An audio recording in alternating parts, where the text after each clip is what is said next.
Chemical properties discuss कर लेते हैं। बेसिकली इसमें याद करने कंटेंट ज़्यादा है। तो कंबशन में कोई भी इलेक्ट्रॉप हो कार्बन का वो बर्न हो जाएगा ऑक्सीजन में और कार्बन डाइऑक्साइड और हीट गैस देगा। जैसे कि CO2 प्लस तो CO2 प्लस हीट प्लस देगा। जैसे कि मीथेन का है तो ये भी वही सेम चीज़ देगा और इथेनॉल भी सेम चीज़ देगा। ठीक है, अब जो सैचुरेटेड हाइड्रोकार्बन्स होते हैं, ठीक है, जिनके अंदर जो सिंगल बॉन्ड वाले होते हैं हाइड्रोकार्बन्स गिव क्लीन फ्लेम, क्योंकि वो प्योर कंबशन हीट में चल जाएंगे और ज़्यादा हीट देंगे कंपेरेटिव अनसैचुरेटेड, क्योंकि वो अच्छे से बर्न आउट नहीं होंगे और एक सूटी फ्लेम और ब्लू फ्लेम के येलोइश फ्लेम के साथ चलेंगे। मीनवाइल ये प्योर ब्लू फ्लेम के साथ चलेंगे। ठीक है, और गैस केरोसिन स्टोव होते हैं जो होम में, उनके अंदर स्मॉल पोर्स होते हैं ताकि ऑक्सीजन का प्रॉपर सप्लाई हो सकता है और क्लीन ब्लू फ्लेम आ सके। ठीक है, और अगर ब्लैक एंड हो रहे हैं आपके होल्स स्टोव के तो इसका मतलब है कि ज़रूर कुछ ना कुछ पोर्शन अच्छे से बर्न आउट नहीं हो रहा फील। और पेट्रोलियम केरोसिन के अंदर सल्फर होता है और नाइट्रोजन होता है, तो इसके कारण वो ज़्यादा हमारे एनवायरनमेंट को हार्म करेंगे और पॉल्यूशन कॉज करेंगे। ठीक है, अब ये ऑक्सीडेशन रिएक्शन है, अल्कोहल ऑक्सीडेशन रिएक्शन होता है कार्बन का। अब जैसे कि पता है अल्कोहल का ऑक्सीडेशन कराओगे तो वो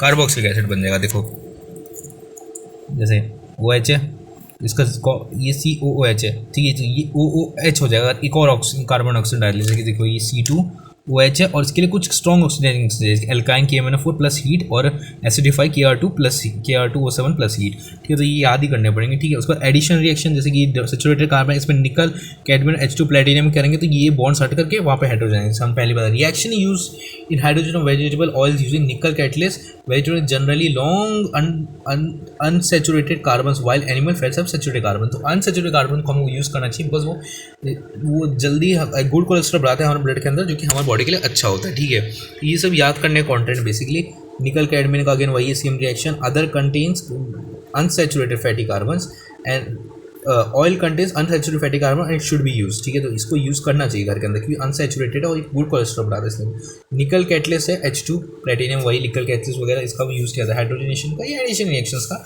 हम कह सकते हैं। ठीक है, या हाइड्रोजनेशन नहीं देखो लिया हुआ है हाइड्रोजनेशन। ठीक, सब्स्टिट्यूशन रिएक्शन कार्बन का कोई भी कंपाउंड आप रिएक्ट करवा दो किसी भी हेलोजन के साथ, वो अब इसकी देखो है C2H है, तो अगर मेरे को सब्स्टिट्यूट करना तो ये कार्बन हटा के यहाँ पे एक Cl लग जाएगा। जैसे कि यहाँ पे ये CH2 4Cl2 तो यहाँ पे Cl जाएगा HCl in presence of sunlight. ये सनलाइट का ये याद करना पड़ेगा रिएक्शन आपको।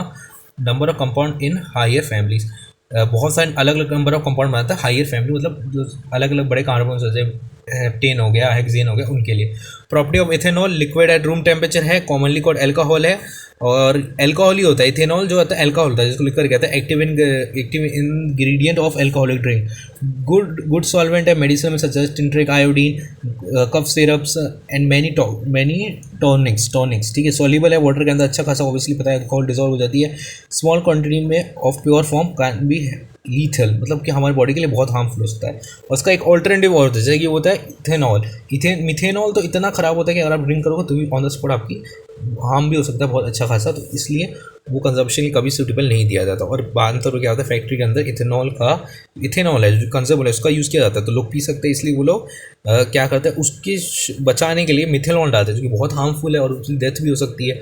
पर हाँ उतना हार्म नहीं करेगा, चलो उनका बहुत अच्छा खासा हार्म कर देगा, तो वो इसलिए वो डाला जाता है। और अलग से तो ब्लू कलर का डाई यूज़ किया जाता है ताकि हम अल्कोहल को अलग से फाइंड आउट कर जाए। ठीक है, और इसकी सोडियम रिएक्शन है जिसके अंदर हम रिप्लेस कर देंगे, तो वही बोला सोडियम इथेनॉल ऑक्साइड बन जाएगा H2 के साथ, तो ये नॉर्मल रिएक्शन। ठीक है, उसके बाद डिहाइड्रेशन है, जैसे कि ये OH है, इसका अगर रिमूवल करना है तो उसको अगर हम अनसैचुरेटेड कार्बन से बदलना है तो इसको कंसनट्रेटेड H2SO4 एजेंट का यूज़ किया जाएगा, उसमें वाटर निकल जाएगा, इसलिए इसको डिहाइड्रेशन हाइड्रेशन मतलब वाटर का रिमूवल। ठीक है, और अनसैचुरेटेड हाइड्रोकार्बन इन हीटिंग और इसका डिग्री सेल्सियस होगा 443 केल्विन में, ये याद करना पड़ेगा। देखो यार इथेनॉल वेरी हार्मफुल है, 10 जाएगा। Ethanol factory are often added even dyes are use for the colour, वही बताया मैंने कि कलर के लिए यूज़ किया जाता है डाइज वगैरह को ताकि अल्कोहल अलग से पहचान में आ सके। एट द सेम टाइम जो इथेनॉल है बहुत हार्मफुल होता है हमारे बॉडी के लिए और ड्रिंक करते हैं बहुत हार्म हो सकता है, इसलिए उसको फैक्ट्री में मिला देते हैं ताकि कोई उसका कंजम्पशन ना कर सकते। फैक्ट्री में कॉमन यूज़ के लिए यूज़ है, यूज़ में कोई हार्मफुल नहीं है बट हाँ कंजम्पशन बहुत हार्म कर सकता है। ऑलमोस्ट सेम प्रॉपर्टी होती है, तो यूज़ में कोई एज सच प्रॉब्लम नहीं है, बहुत स्मॉल कंपनी है तो उतनी प्रॉब्लम नहीं है, बट हाँ कंजम्पशन बहुत हार्म कर सकता है। ठीक है, और even dyes are also use to colour ethanol, blue colour का जाता है। ठीक है, बाकी अल्कोहल है as a fuel, sugar cane बहुत अच्छा कंजर्वेशन है, अच्छी खासी लाइट एनर्जी को हीट एनर्जी को केमिकल एनर्जी में कन्वर्ट करता है, और इससे फिर मोलेसेंस बनते हैं जिसको आप फ्रेगमेंट करके अल्कोहल बना सकते हो। ऑब्वियसली कोई मीठी चीज़ आपको पता होगा, बेरियल सीरियल्स हो गए, इनका फ्रेगमेंटेशन करके इथेनॉल बनाया जा सकता है, फ्रेगमेंटेशन से 8th क्लास में पढ़ा है हमने। उसके बाद ethanoic acid, acidic acid belong to the group of carboxylic acid. देखो एसिडिक एसिड क्या होता है, एसिडिक एसिड CH3COH, ठीक है, CH3COH, तो ये जो है ये कार्बोक्सिलिक एसिड, ये जो OH ग्रुप है ये कार्बोक्सिलिक एसिड का 4 to 8% in water in vinegar, और 5 to 8% सॉल्यूशन है वाटर के अंदर, उसको विनेगर कहते हैं, विनेगर कहते हैं, water is vinegar, in water is vinegar, ठीक है। यूज इन पिकल्स, ठीक है, पिकल्स में यूज आता है। Melting point of pure ethnic acid is 290 degree kelvin, है ना। और ये इथेनोइक एसिड, ये देख लो ना, ये 2 कार्बन है, और ओइक एसिड, ठीक है। फ्रोजन इन विंटर, फ्रोज का एसिड गैलिशियल एसिडिक एसिड भी कहते हैं, ठीक है। वीक एसिड है अनलाइक HCl, बहुत स्ट्रॉन्ग एसिड है, ठीक है। एस्ट्रिफिकेशन सबसे टफ, बहुत मेजोरिटी में आता है, सबसे टफेस्ट में आता है, ऑलमोस्ट 1 के आसपास होता है इसका, बहुत हाई इसका HCl का, बहुत लो इसका pH होता है, इस कारण एसिडिक नीचे जाता हो। जब देखो ना pH में जैसे ये नीचे जाओगे तो इसका एसिडिक कैरेक्टर बढ़ता है, ऊपर जाओगे तो बेसिक कैरेक्टर बढ़ता है, ठीक है। Esterification formula of ester, acid plus alcohol add करोगे तो ये आपको एस्टर देगा, ठीक है। तो एथेनोइक एसिड और एब्सोल्यूट अल्कोहल को प्रेजेंस में ऑफ कैटलिस्ट में ऐड करोगे तो एसिड कैटलिस्ट के प्रेजेंट में तो ये आपको CO3COH ये है, तो उसमें से वाटर का रिमूवल हो जाएगा और आपको ये एस्टर बन जाएगा, ये एस्टर होता है, ठीक है। जैसे ये 2 कार्बन कंपाउंड के बीच में एक OH है, तो इथेनोइक है, और अब इसके बीच में एक और लग गया तो ये लाइक ऐसे 0OROR, ये जो बीच में ऑक्सीजन हो गया इसको अपन करेंगे एस्टर कह देंगे, ठीक है। ये एस्टर का डेवलपमेंट, ठीक है, RC डबल बॉन्ड OR, ठीक है। तो ये देखो ये है ईथर है, ये ईथर है, ठीक है, और एस्टर बनाना है तो ये RC डबल बॉन्ड OR, ठीक है। ये अब हो गया अपना एस्टर, ठीक है। ये ईथर है, ROR ईथर, ये अपना एस्टर हुआ, ये एस्टर का फॉर्मेशन करता है। देख लो क्या है, एथेनोइक एसिड और अल्कोहल, अल्कोहल प्लस एसिड करके एस्टर बनता है, ठीक है। एस्टर स्वीट स्मेल में होता है, मेकिंग परफ्यूम्स होता है, फ्लेवरिंग एजेंट और ट्रीटमेंट विद NOH में। अगर इसको NOH से वापस ट्रीट करोगे तो ये बैक कर देगा अल्कोहल को। उसको स्पोनिफिकेशन रिएक्शन भी कहते हैं, कि ये सोपिनिफिकेशन रिएक्शन भी कहते हैं, बिकॉज ये सोप के फॉर्मेशन का हेल्प करता है। सोनिफिकेशन रिएक्शन भी कहते हैं बिकॉज ये सोप के फॉर्मेशन, NaOH तो फिर पोटेशियम के सॉल्ट फॉर्म होता है इसके अंदर, ठीक है। जैसे कि C3COO CH2 यूज़ हुआ, CH3COO C2H5 यूज़ हुआ NaOH के साथ, तो ये C2H5OH प्लस CH3CONa हो गया, ठीक है। तो ये यहाँ पे इथेनॉल इसका रिप्रेजेंटेंट हो गया, एथेनॉल बन गया, और उसके साथ साथ ये जो है ये इसके साथ मिलके एक सोडियम सॉल्ट या पोटेशियम सॉल्ट बन जाता है, ठीक है। और उसके साथ साथ ये इथेनॉल बन जाता है, वही जो बैरन का NOH डाल दोगे तो बैक रिएक्शन होगा उसका, इसको सोपोनिफिकेशन रिएक्शन कहते हैं, कि उसका सोप के फॉर्मेशन में यूज़ होता है अच्छा खासा, ठीक है। प्रॉपर्टीज ऑफ सोप, ठीक है, use in preparation of soap, ठीक है। रिएक्शन विद बेस, भाई देख लो बेस के साथ रिएक्शन क्या होता है, लाइक जैसे कि मिनरल एसिड होते हैं, ethanoic acid react with a base such as NOH, ठीक है। तो सॉल्ट है CO3 कॉमनली नोन है सोडियम एसिडेट एंड वीक, इसके अंदर वाटर निकल आएगा, ठीक है। तो NOH है और C3OH है, इसको ऐड करोगे C3ONa प्लस H2 आ जाएगा, ठीक है। तो ये सब याद करना पड़ेगा यार। देखो अभी ये तो मतलब याद करने का ही सामान है सारा, मैं क्या समझाऊँ इसके अंदर। ये लाइक CO3COH है, अब इसका रिएक्शन होगा NOH से, तो ये देखो CH3ONa सॉल्ट हो जाएगा और प्लस वाटर निकले H2, रिएक्शन विद कार्बोनेट और hydrogen carbonate, commonly called sodium carbonate, ठीक है। तो इसके अंदर CH3COH है, Na2CO3 है, ये सोडियम कार्बोनेट, ठीक है, और सोडियम हाइड्रोजन कार्बोनेट, ठीक है। इन दोनों का रिएक्शन होगा तो ऑब्वियसली फिर CH3 को Na हो जाएगा और ये CH3 सॉल्ट निकल जाएगा सोडियम के, वाटर और प्लस कार्बन डाइऑक्साइड निकल जाएगी, ठीक है। ये कार्बन कहाँ से आया देख लो, CO2 से ये कार्बन आया, ठीक है, वाटर ये H इस सबसे आया, और ये अपना CONa जो है ये इससे आया, ठीक है।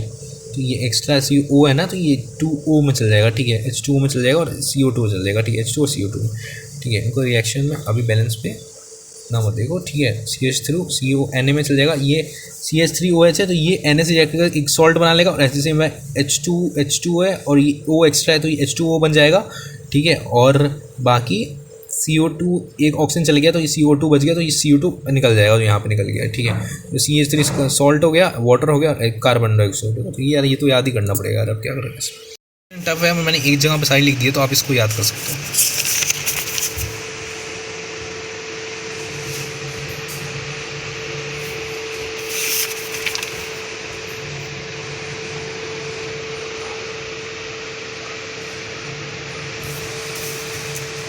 स्क्रीनशॉट ले लो यार एक बार।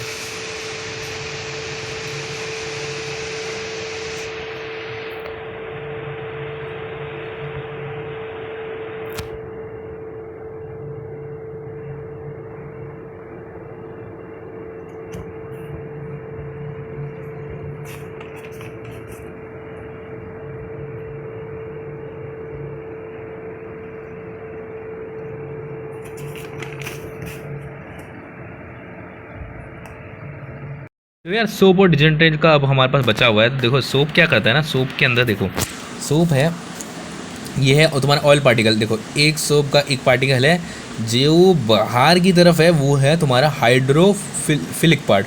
फिलिक मतलब जो लाइक करता हो वाटर को, ठीक है, और हाइड्रोफोबिक मतलब जो पानी से डरता हो।